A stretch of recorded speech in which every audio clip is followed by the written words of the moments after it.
এই একটি বাক্য লুকিয়ে আছে গঙ্গাসাগরের মহত্বে। সব তীর্থ বারবার, গঙ্গাসাগর একবার। তার আধ্যাত্মিকতায়, তার ঐতিহ্য এবং ভারতবর্ষের কোটি কোটি মানুষের বিশ্বাস। যেখানে গঙ্গা এসে মিশেছে সাগরের বুকে, যেখানে বিশ্বাস আর সংস্কারের মিলনে তৈরি হয় পৃথিবীর অন্যতম বৃহৎ ধর্মীয় সমাবেশ গঙ্গাসাগর মেলা। হাজার হাজার বছর ধরে মানুষের মুখোমুখি চলে আসছে এই বিশ্বাস। মকর সংক্রান্তির পুণ্য লগ্নে গঙ্গাসাগরে স্নান করলে সমস্ত পাপ মোচন হয় এবং জীবনে আসে শান্তি, মুক্তির অনুভূতি বলেই মানুষের ধারণা। শাস্ত্রে বলা হয়েছে অনেক তীর্থ বহুবার গমন করলেও গঙ্গাসাগরে একবার স্নানের পুণ্য তার চেয়েও শ্রেষ্ঠ। এই বিশ্বাস থেকেই প্রতি বছর দেশ বিদেশ থেকে লক্ষ লক্ষ মানুষ ছুটে আসেন এই দূরবর্তী দ্বীপে, শুধু একটিমাত্র পবিত্র সালের আশায়। যদিও 8ই জানুয়ারি থেকে গঙ্গাসাগর মেলা শুরু হয়, তবুও বাস্তবে তার অনেক আগেই নামতে শুরু করে। কেউ আসেন ট্রেনে, কেউ বাসে, কেউ বা বহু কষ্ট করে দূর দূরান্ত থেকে পায়ে হেঁটে, শুধু বিশ্বাসের টানে।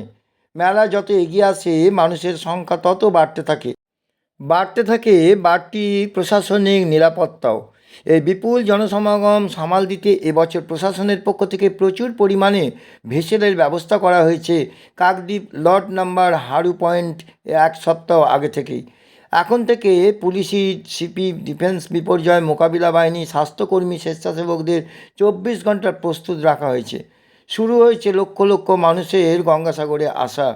গঙ্গাসাগর মেলা শুধু ধর্মীয় অনুষ্ঠান নয়, এটি এক বিশাল লোকসাংস্কৃতিক মিলন মেলা। গঙ্গাসাগরে যাওয়ার জন্য রাত থেকেই এখন হাজার হাজার মানুষের ভিড়। ব্যুরো রিপোর্ট, বাংলার বার্তা নিউজ।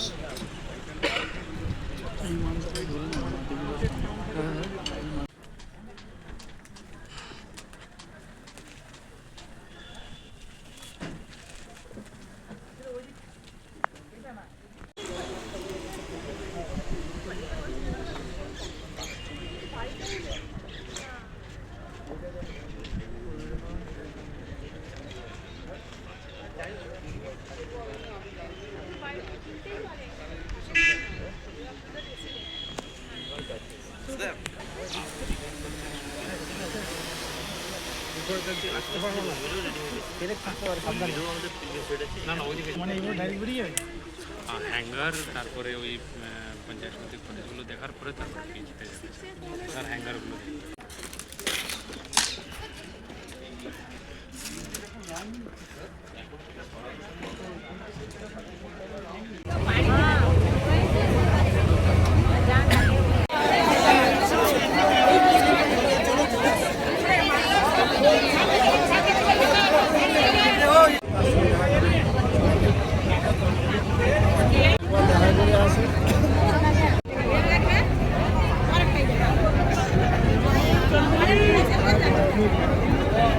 সামনে বিধানসভা নির্বাচন আছে, তাই বিধানসভা নির্বাচনকে লক্ষ্য করে যাতে কোনোভাবে কোনো মানুষের কোনো অসুবিধে না হয়, যারা তীর্থযাত্রীরা স্নান করতে আসবে, এবছরও তো আমাদের আশা প্রায় 1.5 কোটির কাছাকাছি মানুষ বা 2 কোটির কাছাকাছি মানুষ সেটা এখানে স্নান করতে পারে, কারণ এবছর কুম্ভ মেলা নেই।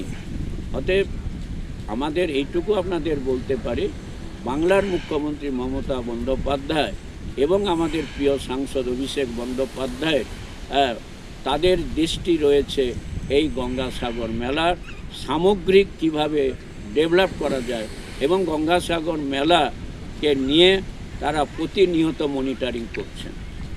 আপনাদের সবাইকে আমার পক্ষ থেকে ধন্যবাদ।